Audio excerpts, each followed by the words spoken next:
Prestige. Aujourd'hui on se retrouve pour le D-News numéro 7 et aujourd'hui on va parler de beaucoup de choses. Commençons d'abord par la PS Vita Slim qui sera lancée au Royaume-Uni dans une semaine, le 7 février prochain. Le constructeur a fait son annonce lors d'une conférence anglaise.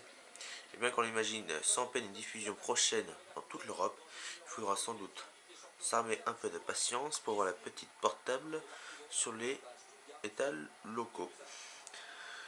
Donc slim, mais sans écran OLED. Pour rappel, ce nouveau modèle est à la fois plus léger de 41 grammes et plus fine de 3 mm.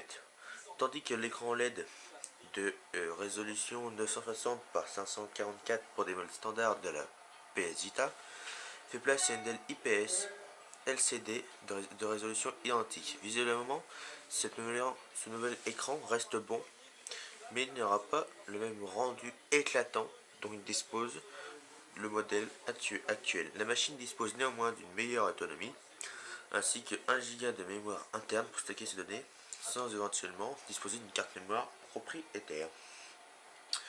Maintenant parlons de Microsoft et de son PDG, Steve Ballmer, a peut-être enfin, c'est pas méchant, quitté son poste de PDG de Microsoft alors qu'il avait annoncé son départ il y a quelques mois déjà, après un discours très émouvant.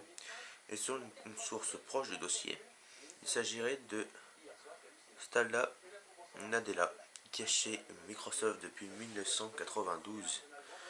Donc aussi, donc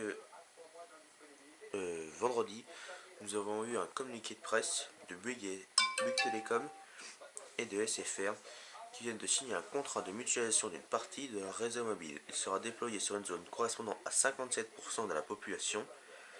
Ils auront un nouveau réseau partagé.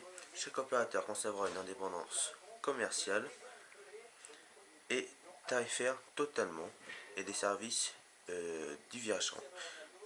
L'accord de mutualisation entre en vigueur dès sa signature et devrait aboutir à la finition du réseau cible fin 2017. Donc voilà, c'était le D-News numéro 7.